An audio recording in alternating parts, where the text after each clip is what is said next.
Hello, hello. Hope y'all are doing well. I am Doug Kragel. Welcome to another session. I am the Director of Whiskey Brand Homes and Hospitality for Diageo, which is just to say I have a wonderful job taking care of our hospitality experiences at our homes across the U.S. when it comes to whiskey. I am joined with Mr. Andrew Mackay. He is the master blender for Diageo North American whiskeys. Hey, Andrew. Hello. Very, very excited that we're at this session. Camp Run Amok and Bulleit have teamed up with Stave and Thief to bring American whiskey certification and a chance to earn the title of Executive Bourbon Steward for 50 bar professionals through this virtual certification, which I can say with my experience is such a wonderful certification. So I'm so glad we're able to do this for you all and get this going. There's 3 weeks of curated education from the teams at Bulleit, ourselves breaking these out, as well as Stave and Thief Society and that Executive Bourbon Steward course. In-depth programming, right? We've covered distillation, we've got maturation, and even American whiskey cocktail application and kind of where it all comes to life and where you all call home for a lot of you in the bars and restaurants across the country. Each week around 2 p.m., right? So distillers, blenders, brand ambassadors, educators will be bringing this together. So I'm so happy that we're getting into our second class with you all today. We're shifting a little bit, right? So distillation, we've started from green on, and now we're really getting into that. One of the things that I think is such an exciting part of whiskey making is we're getting to maturation and blending. And Andrew, that's where you come in to be able to really talk through it. So I'm really, really excited. I geek out about this stuff. I'm so pumped. Yeah, I'm reading some of the comments here. It's making me laugh because I'm working from home today because there's a pile of snow on the ground. Yeah, I've been doing this for about a quarter century or more. I usually, when they ask me to come and speak to people, it's usually a room full of people, and I'm not used to this venue. So bear with me. I am not a professional presenter. I am a whiskey blender. So we've tried to put together some notes, some things that I hope you'll find interesting as we explore what makes Bulleit bourbon and how, what thinking processes we put into place and what processes we put into place. So yeah, my hope is that I will be asking you, as I always ask any audience, some rhetorical questions. So I'm hoping to hear some feedback from you as we go through this. It's there to help explore some of the understanding of what we're thinking when we're putting things together. So I hope you'll participate. Yeah, as always, put stuff into the chat. Before we get into it, of course, we want to make sure that we all connect as much as possible. Like us on Facebook, subscribe to the YouTube channel, follow us on Instagram, right? All of this is there to keep us connected, especially when we're stuck inside for anyone that did get snow, right? So please comment below, ask the questions. We are here for you. It's not every day you get to ask a blender some of the burning questions you have about this category. So we're really excited. Let's get into it. Andrew, you already talked a little bit about it. I'll give, I told you all, I manage the brand homes and hospitality for us. I have been in the industry for doing education. So if I've met any of you out in my travels in my previous life here, I spent the last 14 years as the national educator for American whiskeys with Diageo. So I'm sure that we've crossed paths along the way. But Andrew, if you can give us just a little context. I know you said you've been doing this for a while, but that bio has a lot of great things that give that context. So can you give us just a quick rundown on some of the things that you've worked on over the past 20 years? Yeah.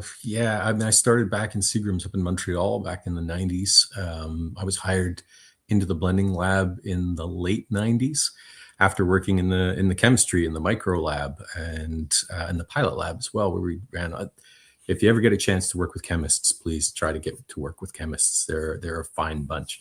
But then I worked in the blending lab ever since. So yeah, it's been over a quarter century just doing that.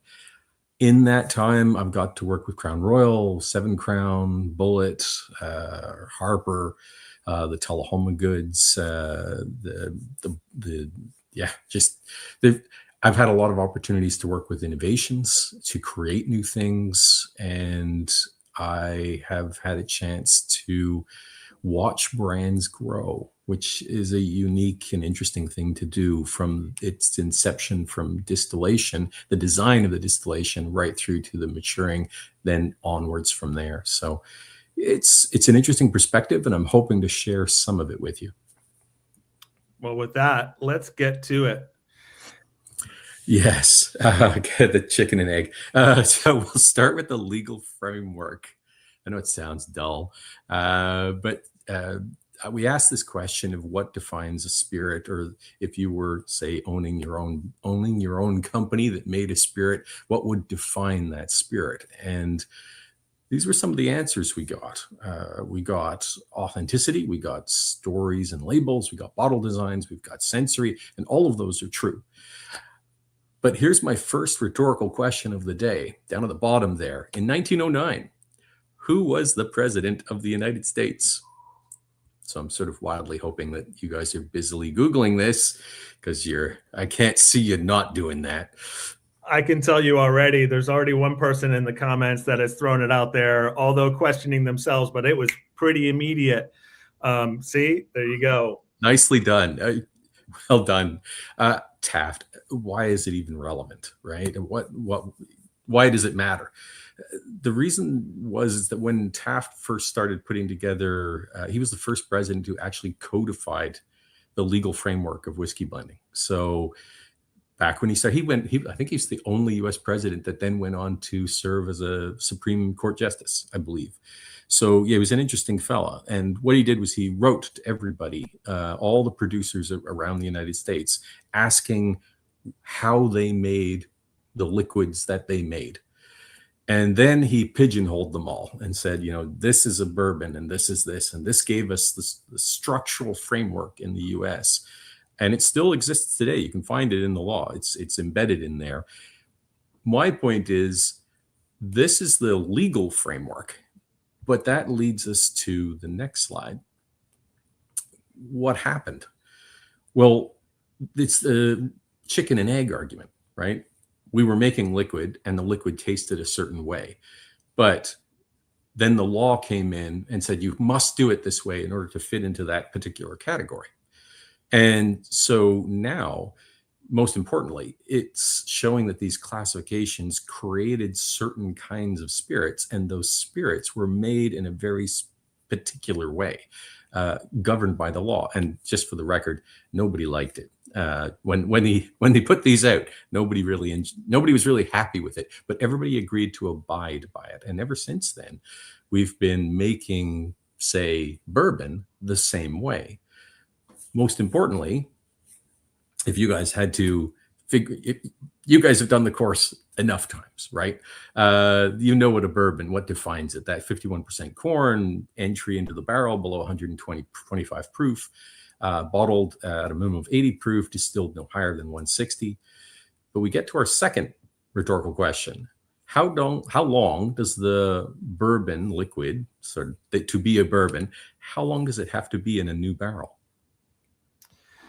So Andrew, are you asking, like, I love this question, because there's what is the legal framework, or what is it just my expectation? What do I like it to be? I've always found when this question is asked out there in the world, it's one of a very common misconceptions, right? Especially because it has a little bit of a trickiness with some subcategory stuff in there as well. That is part of it. And this is where we come to the labels, which is what I want to see what some of the answers are, because each of them will define no limit by law. That's a good one. What was that the only? Okay. Years. Okay. Both of those are true, by the way. Okay. The group is diligently yes, clearly I've got good students here. Good students. The reason I ask is when you are looking at the label of a bourbon, it tell you things about it. That's the whole legal framework. When it says it is a bourbon, it's telling you specifically what it's made of. If it says a straight bourbon, then it's at least aged at least 2 years. And it's going to tell you that by saying, hey, it's straight. If it says it's a Kentucky straight bourbon, then you know it was distilled and aged in Kentucky. Where it gets really interesting is when, I can't remember the name of the person who alluded to 4 years, the not needing anything on the label. That is exactly correct. And the main point that I want to make, it can be a Kentucky straight bourbon, but if it does not have an age claim anywhere on that label, it is in fact at least 4 years old. That's what's codified in the law. So if you see something that says straight Kentucky bourbon, but it says age 36 months, and you know exactly how old the youngest spirit inside that bourbon is. But if it has no age claim at all, then you know all of the bourbon that's in that bottle is at least 4 years of age. And with this great power, you'll be able to look at labels in the future and say, yeah, I know something about this. And most importantly, from a blending perspective, an expectation in the mind of the consumer. So, which I think gets us to our next slide. This is the whole chicken and egg thing. So we started with liquids that were being made. We then codified it into laws. Now the laws define what these liquids are. But in turn, that has created something that in the mind of the consumer, they expect. If they say straight Kentucky bourbon and it says aged 26 months, that will be different than Kentucky straight bourbon with no age claim at all. And again, it will be different again if it says aged 8 years. So these are all the things when we're talking about the legal framework, and it applies across a lot of different things that are built into, say, a bourbon. But each of those products inside all those pigeonholes, whether it's a rye whiskey or a blended American whiskey, they're all going to give certain expectations in the mind of the consumer. And that's what's so important. So that's the framework that a blender sort of starts with, at least in the US. You know, I do love you mentioned the label, and I know they talked about it on the last session as well with Courtney and Bobby. I just personally love the idea that the power, like you said, that when you don't have when you know what that framework is, you can see a new bottle for a lot of these folks in the bar community, right on the back bar. You can learn it. A consumer can look at a label if they know those little tricks that you're telling us here. They don't have to ask the next question. They can infer because of knowing those standards. That's wonderful. And it is interesting because bourbon has a standard of identity in the law. It also means that there's certain things that don't need to be on the label. You don't need an ingredient list. You don't need to list out all the things that are in it. Why? Because it's a standard product that is called a bourbon, and the bourbon is already well defined in the law, so you don't have to do all that other stuff. It's extraneous. Andrew, where would someone find those standards now if they wanted to get super nerdy and look for it? They would look up what's it called, the CF Code of Federal Regulations, I think, book 27, in section Section 5, I think. You can look up it's not huge where we roll, like inside spirits or bourbons, but it's very interesting to read because it talks about a whole bunch of different things that you could make. I mean, the difference between a corn whiskey and a bourbon is what? There's a rhetorical question for you. There are two huge flavor influencers in a corn whiskey. Corn has got to be one of them, right? I mean, the amount of corn that's in there. The amount of corn, yes, absolutely. Oh, aging. Whoever said aging, they're on the cusp of it. It's aging, but in what? That you can see why I'm better with a live audience. Sorry. But Doug, yeah, it is at least 80% corn.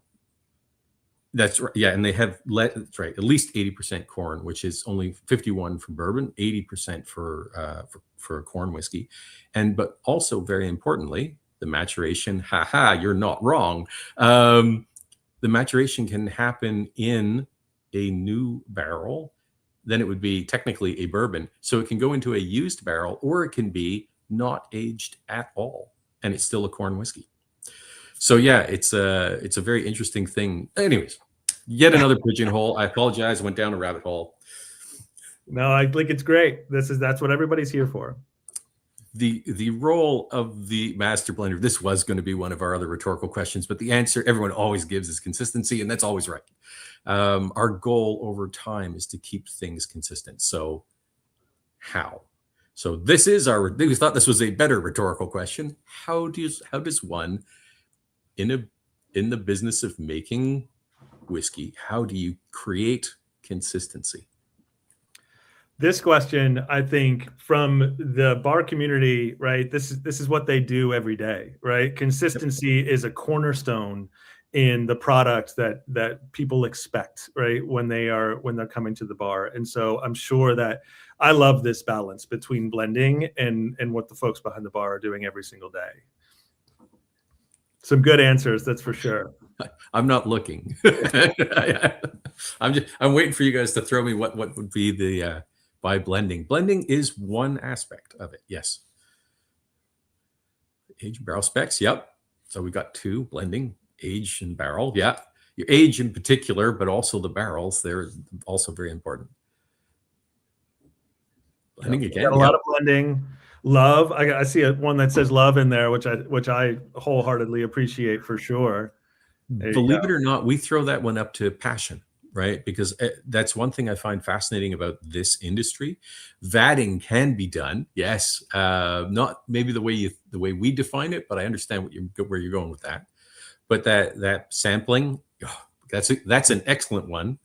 Yeah, testing. I'd say that's the same, right? Testing, sampling, that's all there. Yeah. Same yeast strains. Yep. Production, right? Consistency in production. I love that. All right. So yeah, I mean, how do we do it? We even broke it down into groupings, into categories, and inside each of these categories, you have the ingredients you alluded to in the form of, we'll get through all of them. I won't go into great detail right off the bat, but ingredients, processing, blending, planning, and people. All of these things. I'll throw the love into people, by the way. Yeah. Weirdly.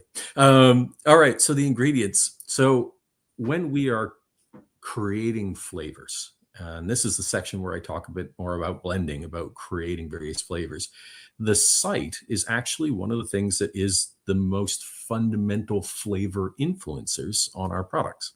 So if you had everything equal, you had the same stills, same mash bills, same yeast, same barrels, same amount of time, same water, like they were separated by the same aquifer, but they were separated like a few miles down the road.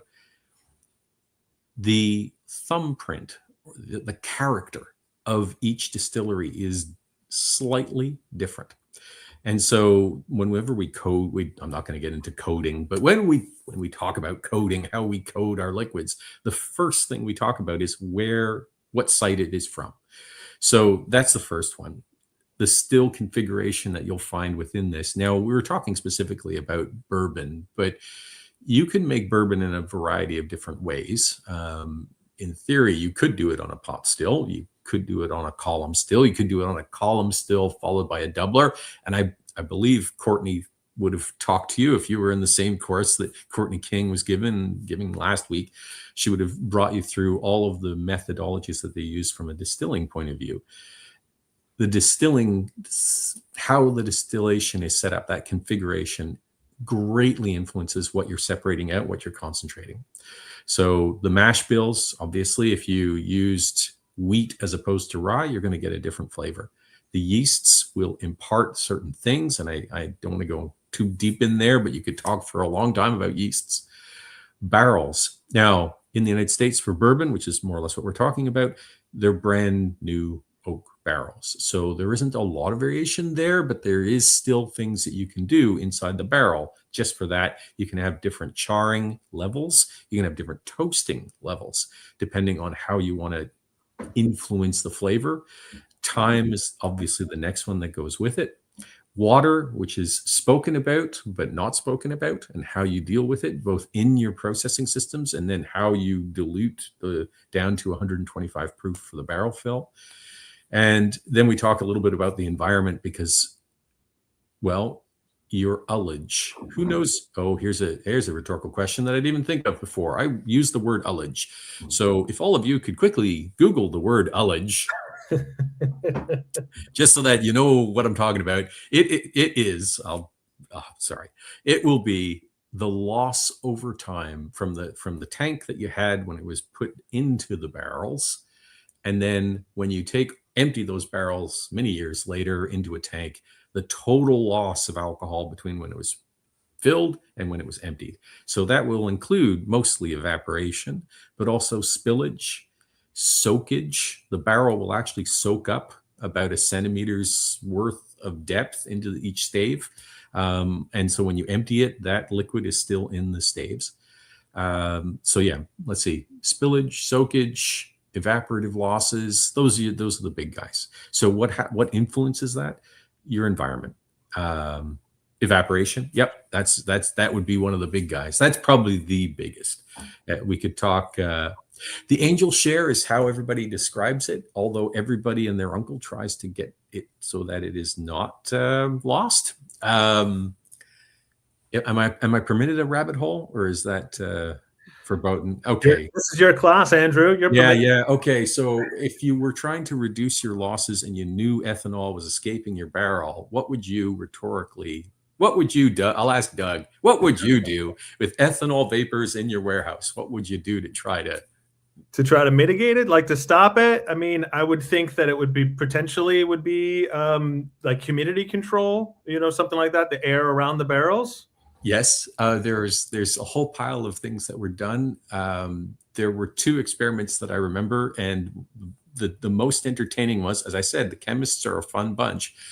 They did an analysis of at what point do you increase the ethanol vapor concentration around a barrel so that by osmotic pressure, it isn't favorable for the many more ethanol to leave the barrel.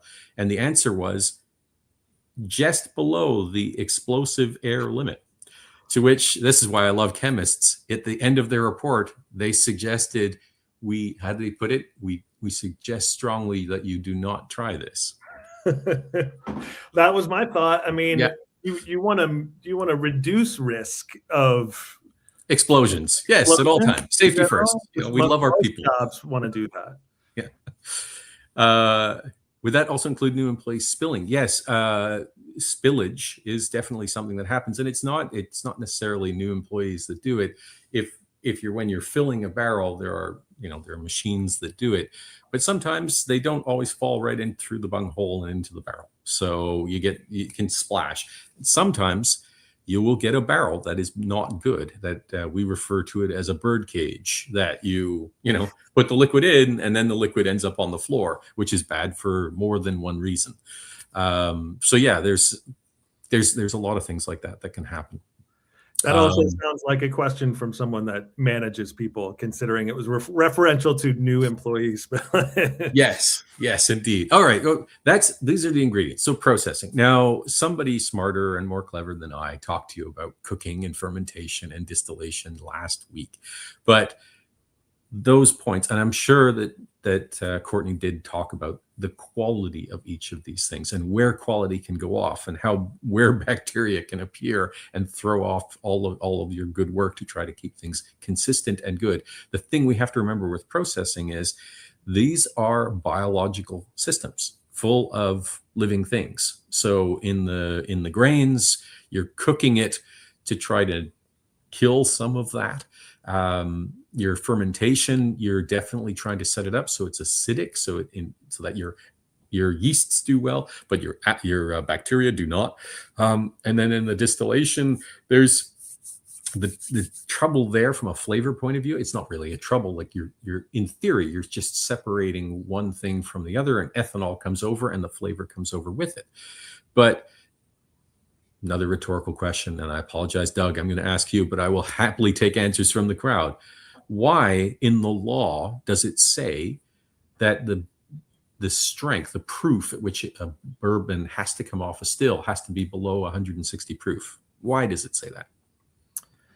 I mean, in my opinion here, right? And I would assume 160 proof. There's a couple things in play, correct? You don't want too high of a concentration for the finished product, and to make sure that you're in a range of flavors you're looking for. It's really the range of flavors that when you start getting above 160 proof, when you look at, yes, flavor is, okay, that is the answer. The higher the proof would strip it from flavor. Okay, geez, I don't even have to say anything further. This is exactly the point, right? Like vodka, right? Geez, I could just ask questions and have all the answers. This is awesome. So yeah, I mean, the still is doing its thing, and there's a lot of things going on inside the still. But how you design the still itself and how it is used and what strengths you're trying to pull it off at, that's at least governed by the law, which again will create a certain kind of family of flavors. Despite all those differences of flavors that I've talked about, the family of flavors of bourbons will be somewhat within a group. It'll be playing on one field, as it were. That's where you'll find all the bourbons. All right, I don't want to go too far into that. Yes, the essence of blending. So somebody mentioned quality things in here, and a lot of this has to do with quality, the distillate quality. What I set up to Courtney, and I say, Courtney, I need you to make it to look like this. In our case, we're looking for fruity distillates. That's more or less the end all and be all of most of the things that I ask for. And we are the ones who set up the standards. We're then the ones who are reviewing the match rate at about 3 to 4 years of age. We also, as blenders, control what's called the North American Wood Policy, which defines what kinds of barrels we're going to be using. And that has a huge impact on how things age. We're also the ones who set up the gold standard for the planning department. So the planning department, which I'll get to late in 2 more slides, we're talking about how do you set up a plan to create consistent flavors. Now, somebody mentioned it before about time and where you age and how long you age it. This is us telling them and setting up a plan. How long do we need it to stay in those barrels in order to get the flavors that we want? Despite all of that, every year we do our work, which is we take those same inventories that exist. If you ever visited our lab, you would find lots and lots of filing cabinets. But if you open the filing cabinets, you will find lots and lots of bottles. And all of those bottles represent particular lots aging out in the warehouses. Every year we throw out all the samples we have and we get them new samples of this, sometimes the same things, but that fill up those filing cabinets again. And it's that every year that we use to make our annual blends. So yeah, we're the ones who are defining what the mash bills are, what the yeasts are, the barrels used, etc. So the essence of blending is consistency. These are the tools that we use in order to create that consistency. So, and just to reiterate from the last session they got, right? So we are talking about those 2 mash bills, as well as the yes, 5 different yeast strains that we have at Bulleit Distilling Company. Can you walk us through that? And also, when you say defining what barrels used, what we use at Bulleit? Right. You have to remember, I come down from Canada, so when I talk about barrels, I'm going to talk about that. The mash bills, there's a high rye mash bill and a low rye mash bill. Those aren't the only mash bills that we have in use across North America, but when we're talking about Bulleit specifically, there's a high rye and a low rye mash bill. They're both fairly high in rye content, but there's one that's higher than the other.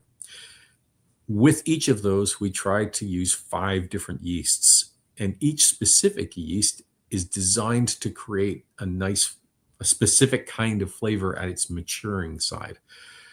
2 of them, I would say, are fairly close together. They're banana-like, fruity.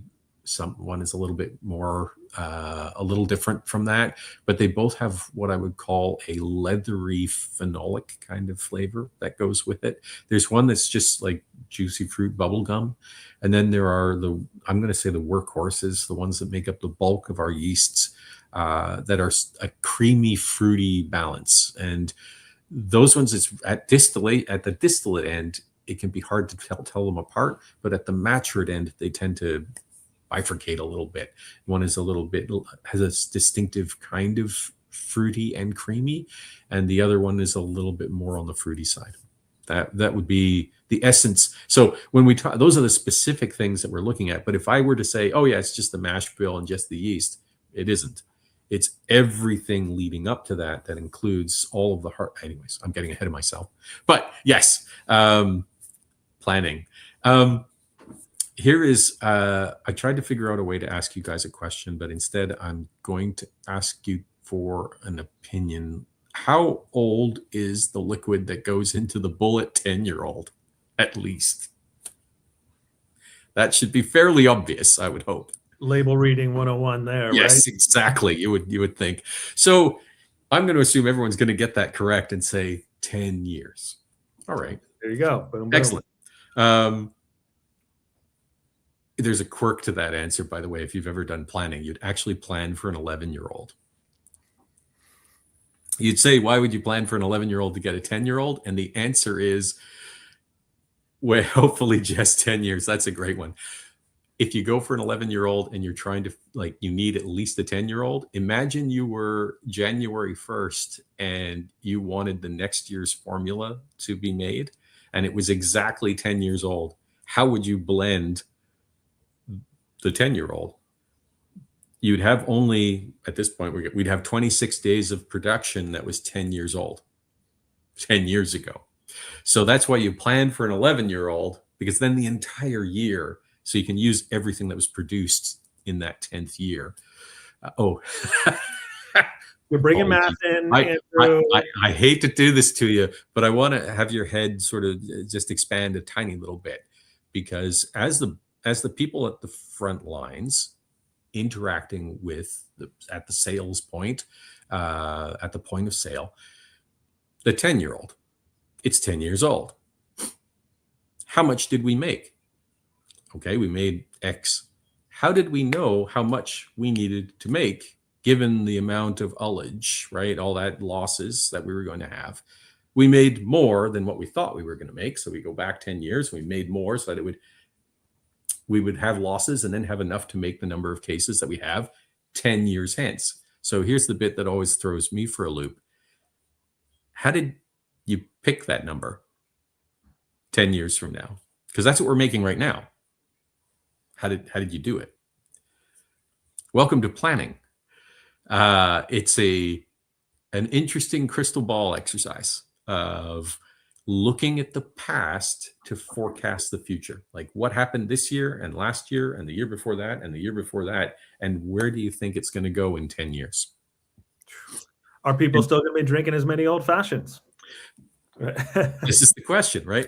When we have like Harper 15-year-old, so that one is at least planned to be 16 years of age. And you don't just plan for this year, you're planning at least for like 3 to 5 years worth of production, right?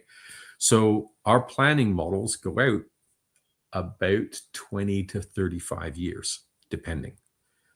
And that's what keeps people busy today. Anyways, the bit is planning is an interesting exercise because you're constantly ebbing and flowing depending on the changes over time of what you have in your inventory versus the current demand and what you think the demand is going to be. But it's a wonderful place to have thoughtful discussions about the future. Anyways, last one, people. I mean, you hit it on the head when I think you said love and passion. As much as I would like to say that blending people are the people who influence the flavor, without the passion of the guys in maturing, the people in the distillation, the guys at the cooperage, the guys in the quality systems, making sure that at the bottling stage everything comes together and it meets quality. We check quality every step of the way, be it the barrel, the grain, the fermentation, the distillation, the aging product, the final product that goes into the bottle. It's several steps. People got their hands on this process the whole time. And meanwhile, you've got all those other folks chit-chatting away in the background behind all of that, like the planners. So yeah, people are fundamental to this. And the other thing that I've always found is people were so happy to talk about what they do when it comes to working in this industry. So it's always with a bit of pride, that pride and passion, I suppose. Sorry. Anyways. Yeah. So as I said, I'm not a professional presenter. I'm trying to keep this moving along as fast as I can in order to give you the information that you need. But this is the last slide. This is the last question. But it's not really the question that's framed up there. Who else has a stake in the inventory? And there's answers, right? Why would I ask you that question? What is really being asked when it comes to this stake in the inventory? I mean, from my perspective, this is, you talk so much about the planning and the long game that is bourbon, right? And the fact that you've got to be looking so far ahead. Well, you kind of framed it up in the beginning, right? You're asking everyone to think about if they were to start a brand tomorrow, right? If this group were to come up with their own whiskey brand, you'd have to take so many things into account, right? And so, in my opinion, is the first one seems to be the most important, right? It's the cloud that sits over the everybody, right? That keeps an eye on things, because it leads itself to another kind of question, which is, where's the money? That is a photo of the Bulleit distillery in Shelbyville in Kentucky. And it's the distillery building itself. And you can see over on the right, you can see the grain silos. And then inside there's a series of sections where you can see the roof is a little bit higher. That's where the fermenters are. And over on the left, that's where the still is. And so, is the money in the distillery in this photo? If it's been running for since 2017? I don't know. Did Courtney talk about how many barrels are resident at Shelbyville right now? Why don't you remind us, just in case? What do we got? It's about 500,000 barrels. I mean, yeah, definitely come visit. But I think to me, right, that's where the money is, right, Andrew? Yes, the money is in the warehousing, right? It's in those barrels. That's where, 500,000. That's one site, by the way. If you start talking to all the blenders across North America, of which there's only 8 or 10 of us now, there's millions of barrels. And but I won't quote numbers at you, because this is the venue that we're on, and people get upset when you start throwing numbers around. But there's a lot of money out there in the warehousing. And so the people who are keeping a close eye on what we're doing, the finance department, absolutely. The innovation people are also very interested in our inventory.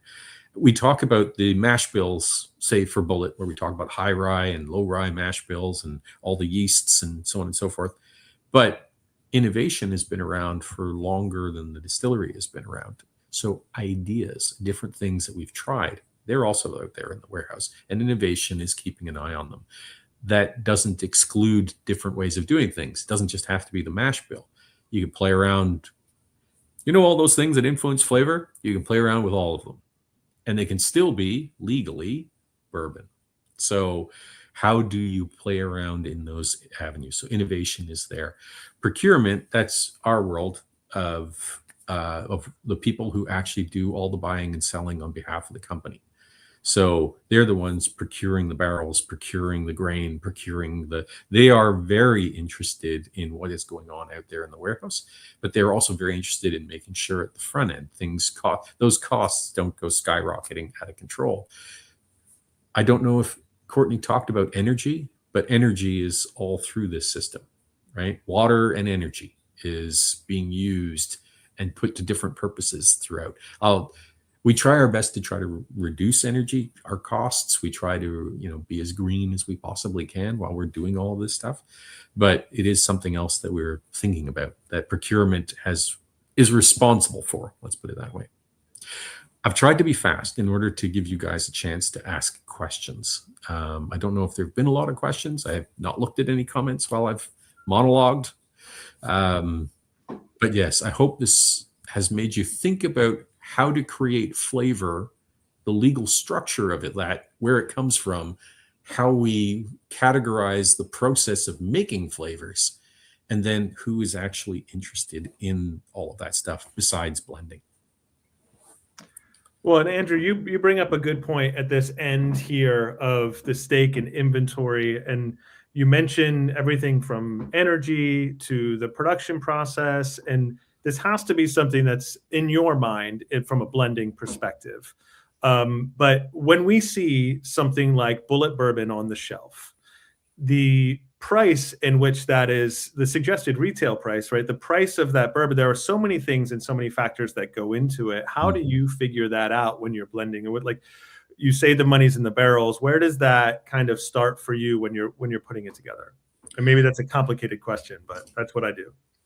You're going to laugh at us because this is why I put finance at the top, which is so funny the way we work.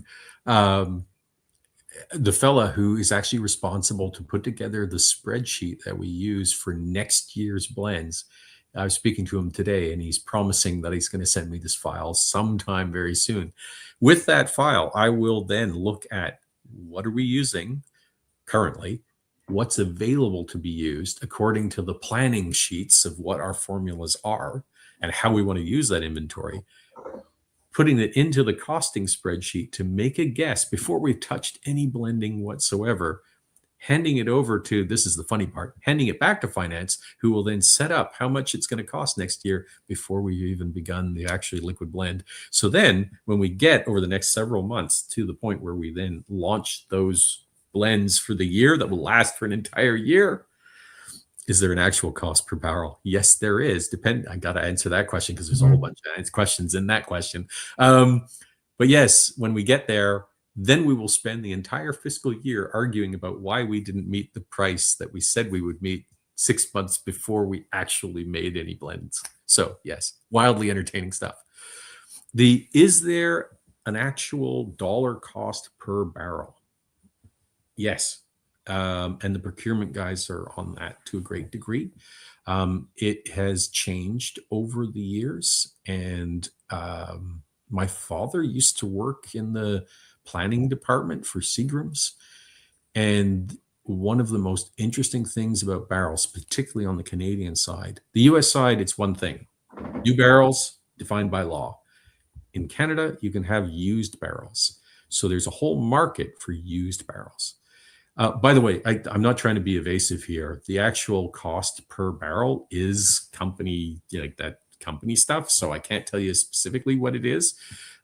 Each company, and depending on what it is that you're trying to deliver, will get different kinds of barrels that cost different things.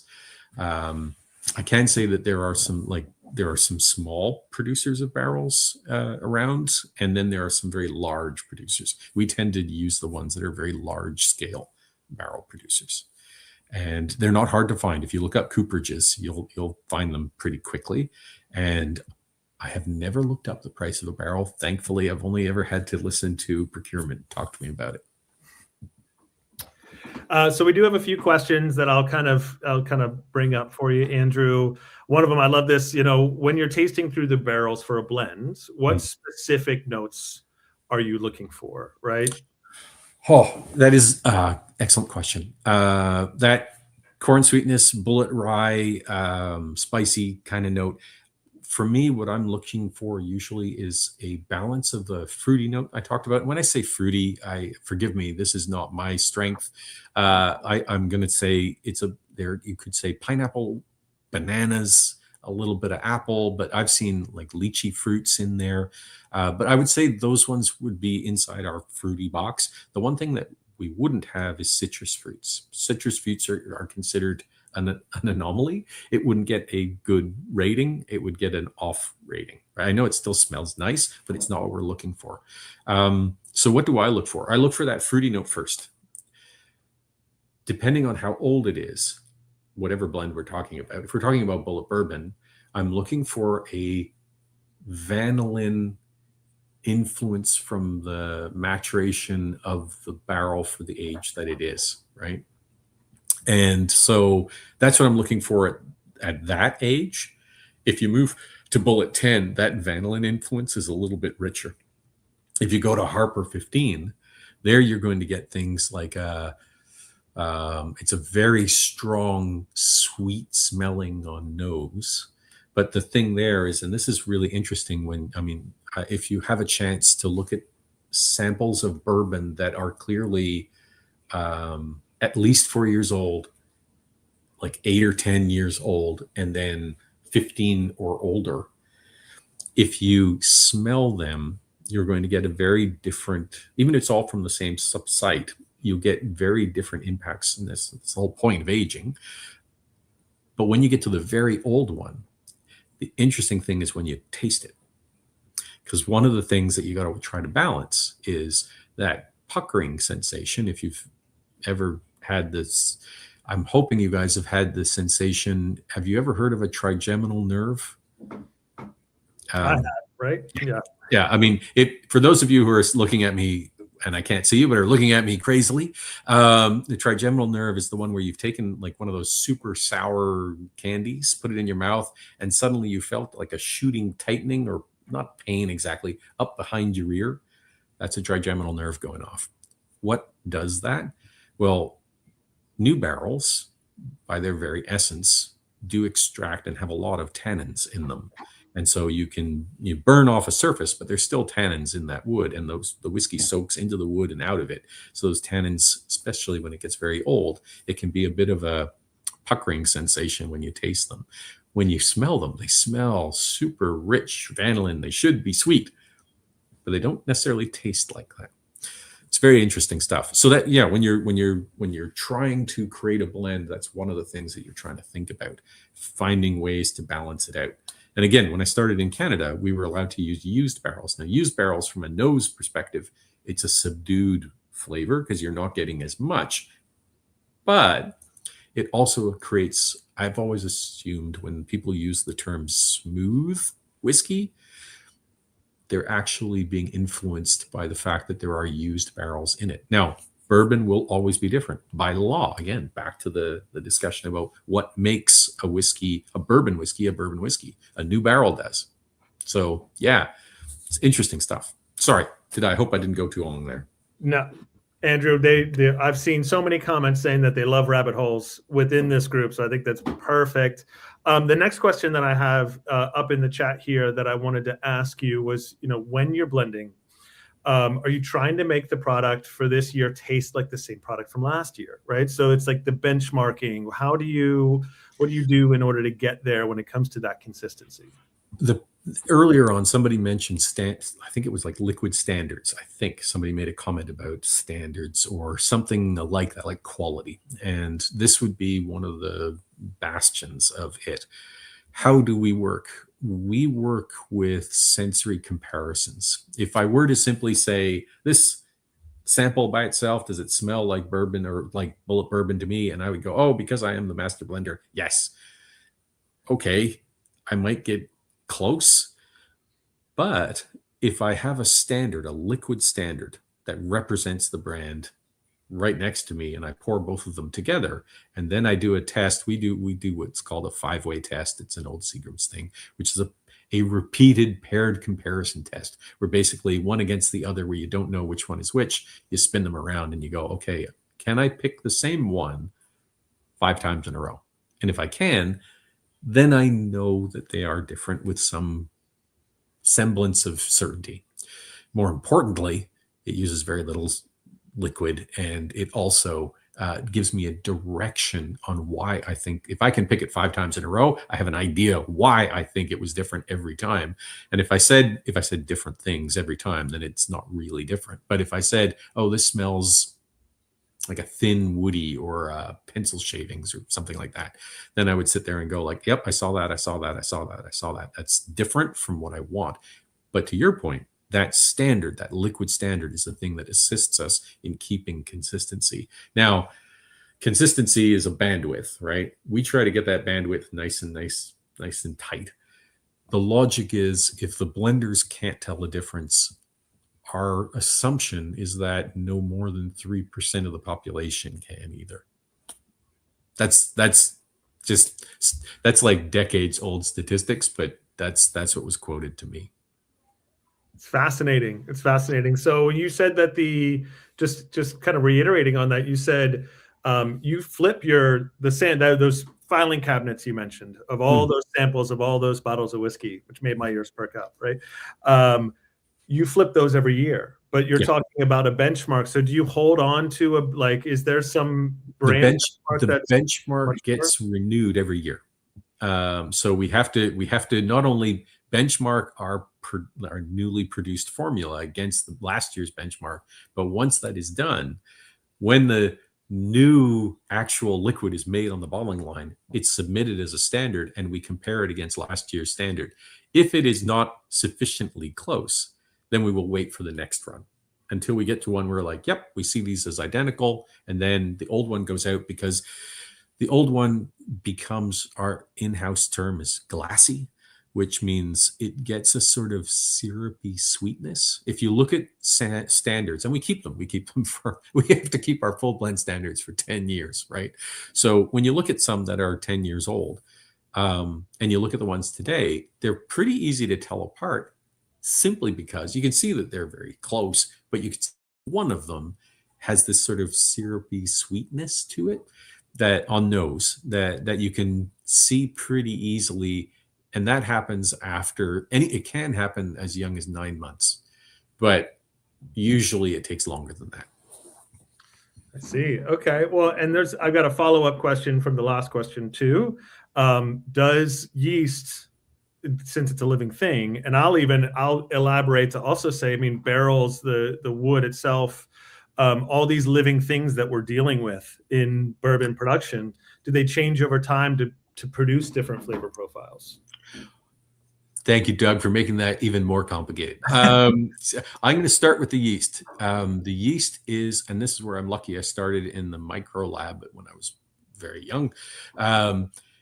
They do something called lyophilization, which is they dry the yeast down to a dry powdered format and then seal it in a vacuum inside tiny little glass tubules. And those are only regenerated I don't know if it's every decade. It's been a while since I've been in the micro lab.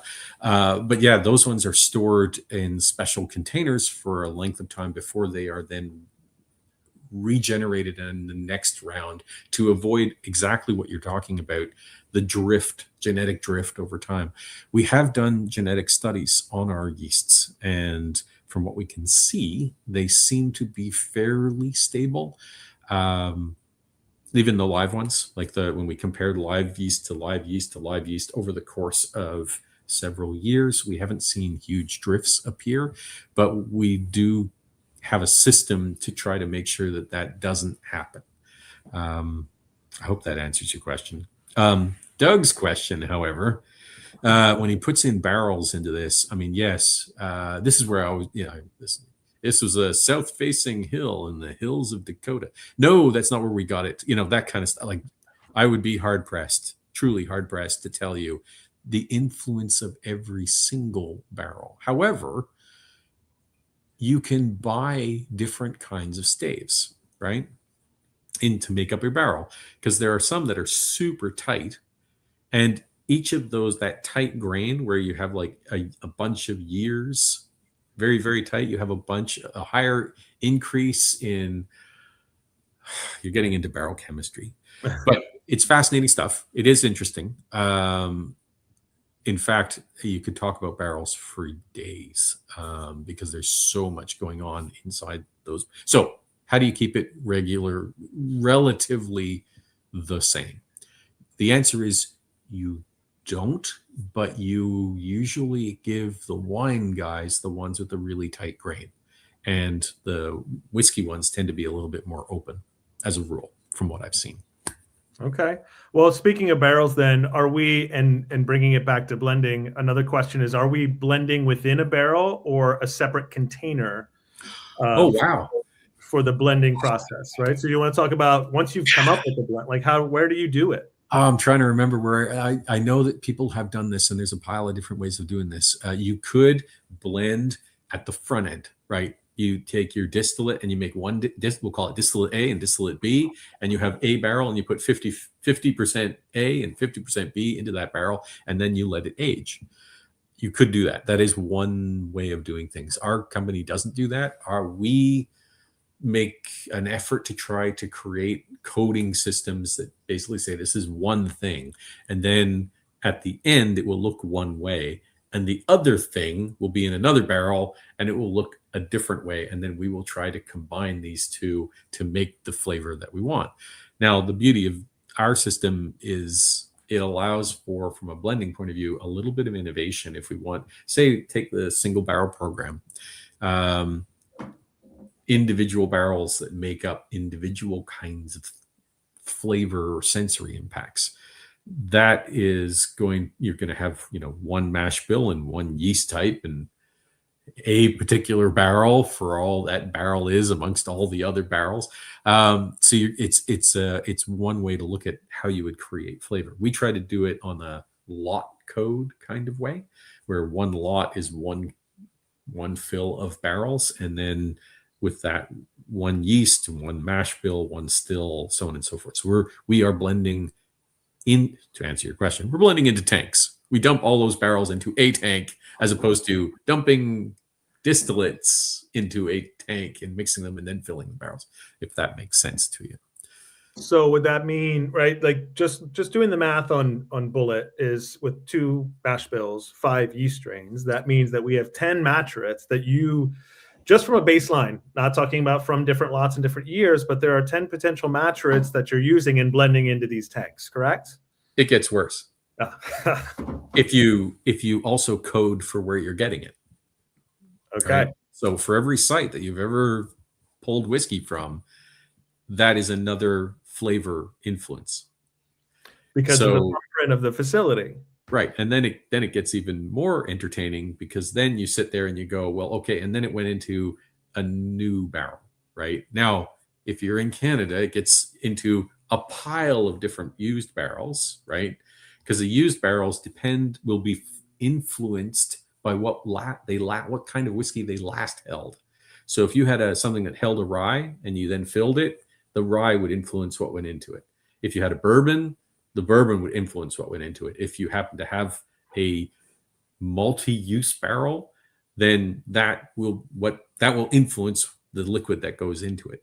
So that is one of the other things. And then, I'm going through the things that we use in order to create flavor. So your site, your mash bill, your yeast type, your barrel type, your age, because the fact is I can have 2 mash bills and 5 whiskeys, right, from one site. But if they are 2 years different, very different products. You'd use them for something completely different, right? So, or I can play around with it inside the plan and say, I want a proportion that is 4 years old, and I want a proportion that is 6 years old, and plan for it, right? Because then you can actually create they will create a fairly consistent flavor type. And with that, you can actually then put it together and say, I'm going to be in the right ballpark to make my product. You just have to plan for it and keep a close eye on the quality. So just there was a clarification here up on the screen. So, blending happens before aging or? Nope. Blending is, that's such a good question. Portions of what we do are done before it is made. We set up a golden plan. We set up ratios of how much high rye and low rye we're going to make. We set up how much each of the yeasts are going to be made. We set up how old each of those components are going to be when they should be dumped. So that's all done ahead of time. Then we're involved in the quality assessment as the customer for the distilleries, we're the ones who are assessing and assigning quality codes of the distillate, so that we don't get stuck in that terrible situation when, 5 years later, I'm looking at it as a maturate and I go, oh my goodness, this is not good. This is not what we wanted. And because I never looked at it as a distillate, I know I have 5 years of stuff I don't want. So very much keen to look at the stuff when it's in the distillate and to give prompt feedback to say, yes, this is what we want, or this is not what we want. We then check the blending part. The actual blending part is sort of at 3 to 4 years of age. We are assessing the quality. We are changing our whole library at the same time for everything that is older than 3 to 4 years of age. All of that inventory, depending on how old it is, right? How old the blend will be. If it's a 4-year-old, we're looking in that 3 to 4 years. If it happens to be a 6-year-old, 8-year-old, 10-year-old, 12-year-old, whatever, we're going to be looking at those stocks, the newly pulled samples for the year, and we'll be using those. So yes, very much most of the blending, what you're thinking of as blending, is everything that we've got in the bottles in the lab and everything we'll be putting together in blends. It's at the back end. It's at the post-aged part, if that helps. I'm sorry if I hadn't made that abundantly clear. I think know what you. Yeah, sorry. I think that it's eye-opening for me to see that although we may make the assumption that all of it is the physical act of blending is happening on the bench and you're sitting there and you're taking your samples you have, but you and your department in bourbon in general, right, in the bourbon industry, so much of your department is involved with the planning side of how it's made, what it's made. You're talking to Courtney and her team all the time, right? As far as to Courtney all the time, we're talking to the maturation people all the time. We're talking to the procurement people all the time. We're talking to the planning people all the time, the innovation people who are also sort of puttering around and looking at the inventory too. And we're talking to finance, or really, I should say finance is talking to us. That's how it works. Well, y'all are busy, right? So, okay, just a couple more questions that I see here. I love this, right? So is there a special area in the warehouses that produces the best whiskey? Another great question. Not that I've seen. What I have seen is we have we have a lot of different styles of warehouses. We've inherited a lot. We've built some. We build on one floor, partly for efficiency, partly for safety. Some of the multi-story old warehouses, I have seen examples of particularly richly flavored maturates up on the higher floors, but not always. It does come down to a particular perfect storm inside that barrel of getting just the right influences on it. I do not think that anybody has come up with the perfectly aging system, or a perfect aging system, I guess. So I guess there isn't really a special place, and we are moving more and more towards single-story palletized warehouses, where we make great efforts to prevent what's called stratification. So the idea of having air movement through the warehouse up and down, so that you do not get like a temperature at the bottom and a very different temperature at the top. We're trying to create uniformity, if anything. Okay. Which I think that's a little counterintuitive to what some people think when they see some of those older warehouses. So, yes, when you see the older warehouses, yeah, I mean, they talk. I mean, I know other distilleries have spoken about purposely moving barrels around within these warehouses. I can say that I have seen examples, and it's easy to make the assumption that everything that's put up there will look that way. That I have not found. Yeah. Well, there are. Yeah. I would assume it's a lot easier to move the air in a warehouse than it is to move the barrels, right? If you're rotating, so to create consistency of that kind of uniformity for all the barrels. It really comes down to to temperature, if temperature is the thing that is the energy in your system, right? Where chemical reactions are taking place because of energy. And the energy that you have is your temperature, because we don't vibrate our barrels. We don't use ultrasound. We don't do anything along. Well, I mean, I'm sure there's an experiment somewhere in the company where somebody is trying this, but we haven't on a grand scale done anything like that. So when we say we're trying to prevent stratification, it's really the temperature stratification that we're trying to prevent. Get airflow. Whatever the temperature is at the bottom is the same as the temperature at the top. When you talk about multi-story stuff, it gets awfully hot at the top of those Kentucky warehouses. If they're reasonably well sealed at the top, yeah, they get awfully warm. So yet you could have chemical reactions happening. The question is, are they the chemical reactions that you want, or are you just all of them are going fast, or faster than you would in a colder place?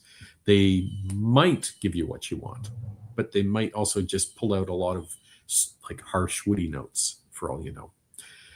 So there's good and bad in all of that. Yeah.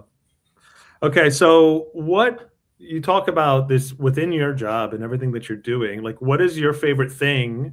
And also what do you do to prepare for tasting, like for sensory evaluation? I'm sure that's pretty specific within the role. Yeah. You're gonna laugh at me for this one, but no perfumes, no scented deodorants, no brushing your teeth just before you do a tasting. It also means that you'll never be able to, or you shouldn't go out and have a burger or say an orange, peel an orange, because that stuff gets on your fingers, and you try washing that stuff off, and you could wash it and wash it and wash it, and then if you'll still smell that on your fingers. So what are the things that I do? I try to avoid stuff like that. I try to be consistent during the day when I do my tastings, although that never works out 100%. But you try to be consistent because your body has natural rhythms, and there's a time when you had lunch, right? And so you try not to do it exact right after having lunch. I guess all of those things, quiet helps, or music, like soft music helps. Just things that let you get into the zone when you're actually focused on what you're smelling. No distractions. In the manual, you'll see that our lab is a very bland color. That's purposeful. You don't want a loud and noisy place to try to do assessments, sensory assessments. But I'm sure if you do any kind of quality work at all, they'll tell you the exact same thing. Sure. Well, I find that pretty fascinating, considering at Bulleit Distilling Company, when you take a tour with us, we almost do the opposite at some times, right? So our tasting experience includes sound and light in order to amplify what you have already created. So I love that it's kind of the opposite for when you're building it versus once you're experiencing it. Yeah, I mean, if you're doing a tasting and that can be fun, my suggestion would be either contrast or look for two identical things and see if you can spot the difference between them. Because if you have two things that are very, very similar and you're looking for what the difference is, it will, like the thing that makes it different, you will be able to see thanks to the standard or whatever control it is that you're actually using. The other one is contrast, which is if I want to show you fruity, don't give me a banana to eat and then show me the whiskey. I won't see fruity. I absolutely won't. What I will see is maybe a lot of woody kind of flavors because I just had a banana. It's not going to make me see more banana in the whiskey. You want to see fruity? Give me a piece of sour cheese, like a strong cheese, something salty or something like that. That you have that, and then you look and it's like, oh, wow, this is this huge like fruity bouquet that I didn't know existed. because I didn't just rub my senses out eating a banana. Right. Contrast makes perfect sense. So we just have a couple left as we wrap everything up here. Who has the final say before it goes into the bottle? Right? Who's the last person? Is that you? Do you sign off and say yes? Sort of. I have working with me several other blenders, and I have the authority to approve their blends. The blends that I make, I get to ship up to Montreal, my old stomping grounds, where the other master blender exists, because they want to make sure that I can't just self-approve things. And so to be consistent and to be honest, and I send them up there and he tests them. It's Mark Balkenende, if you know Mark. He's up there doing Crown Royal these days, and so I send my stuff up to him for approval. Oh, okay. So you make most of the final decisions, but even you need to have somebody to check you to make sure that you're... Technically, so does Mark. Everybody has somebody checking the work. Let's put it that way. Perfect. All right. And then we've got one more question here, which is, how does aging impact the planning on the front end? Which I feel like this is your wheelhouse. You like talking about this. We've been talking about this. And what other, challenges do you have with the 10-year as opposed to barrel strength? That's a whole nother question, I think, too. Yeah. I mean, I could go on at length, and I don't want to. I'm hoping people at this point are, finishing their Sudoku puzzles. But the impact of planning at the front end, I can't put this more delicately.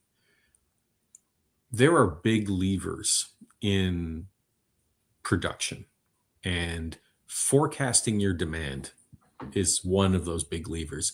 Ullage is another one. Those would be two fairly sizable chunks. If, say, let me ask you, I'll tell you the story about, you guys have been in the industry for long enough. Do you remember the late 90s, early 2000s, what Scotch was doing?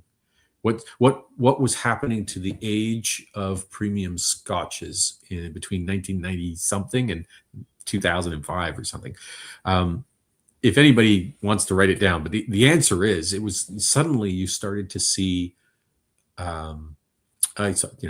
Scotch usually runs in the 8 to 10 to 12-year-old, but all of a sudden you started to see 15, 18, 20, 22, 23, 26, 30, just very, very, very, very old products. And there was a lot of them being produced. So from a planning perspective at the front end, I've got this rhetorical question. Who on earth planned that? Who planned for a 30-year-old? I mean, I would love to plan for a 30-year-old. If I could plan all of my inventory for 30 years from now, man, I'd be retired, happy as a clam, because I'm not going to make it another 30 years. So, but this is the thing, right? Like, who planned for that? The answer is nobody planned for that. What happened was the demand went down. The inventory was there to support this demand, and then the demand went down. So now you have all this excess inventory. So what do you do with it? Well, it just gets older. So you premiumize, right? You start releasing. I've got this 28-year-old. I got this 26-year-old. I got this 25-year-old. Inversely, though, your question is about at the front end. So what happens? Okay, here we are. We've got this forecast. Suddenly it goes down here. We've got all of this excess. Now, what's going to happen? Innovation. It's innovation, right? They're eating up all this old stuff. But what happened down here? You got all this excess. What are you going to do down here at the production time today? You're not going to produce much. You don't need to. You have excess, right? Now, that means also that your blends will get older for a period of time before they get back into the inventory gets back into balance, right? And again, they're talking to blenders, because the blender has to be able to go up in age and then come back down again, right? Which is a journey unto itself, let me tell you.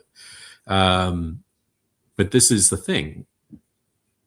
This is some of the cyclicity that you see in the industry, right? When things go well and everybody's building distilleries, and then there are times where those that looking forward and saying things are going to be awesome suddenly ebbs, and then suddenly you see things getting closed. or pulled back on production. So yeah, it's a very good question, but it's a very interesting one that has layers and layers and layers on it. Yeah. Oh, the second half of that question: is there any sort of different challenge between Bulleit 10-year-old to barrel strength?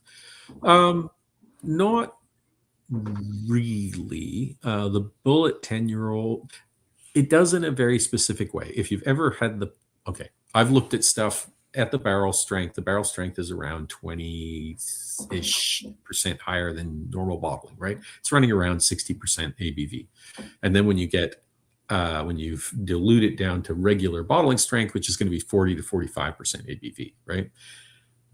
There are steps going down from 60 down to 45 to 40, right? It will look a certain way at a higher strength. It will. I don't mean look as in it will visually look different. It will smell and taste different. And so, again, you're trying to balance the taste of it to the nose. And you got to be careful when you're really high. Like really high strength can be a bit of a bite. It can be like there's that sweetness of the alcohol itself. But there's also a bite to it. But then you're also getting a lot of things that are dissolved in there, a lot of the solids from the barrel itself that are even at higher concentrations. So it's its own beast, if you will, when you're looking at the barrel strength. But it's designed that way. And again, I'm going to go back to that chicken and egg argument. You are telling the consumer what this will look like. You're being very honest about what it is. And that expectation in the mind of the consumer should be met so they know what it is they're getting. Now, some will like it and some may not, but it will definitely be a slightly different sensory impact to the person who purchases it. Does that help? Yeah. I hope it did. I think so. I mean, and that's just, I love the idea, right? That for me personally, things like barrel strength whiskeys, there's a transparency there. There's so much to that. And I love that just as kind of wrapping it up, and you bringing it all the way back to the chicken and the egg is perfect, because this has been a class of rabbit holes and going around and giving people such a fantastic look at what blending is, what this industry does. And really, I mean, we could say this is a class on blending, but really it's also a class on planning, which is, I think, a lot of what blending is. Yes, a lot of the time. Can I take the opportunity to thank you all for the questions and the responses?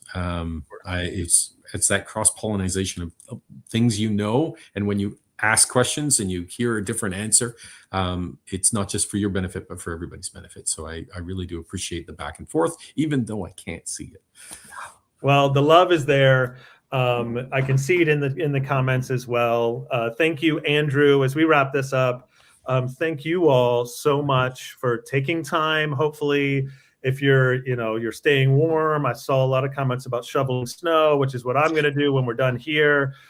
We appreciate all of you. So, and as we wrap up, thank you all so much. If you enjoyed this class, please hit the love buttons, show some love in the comments, which you're already doing, and we love you for it. If you want to see more from the Portland Cocktail Week classes like this one, follow the Portland Cocktail Week on Facebook.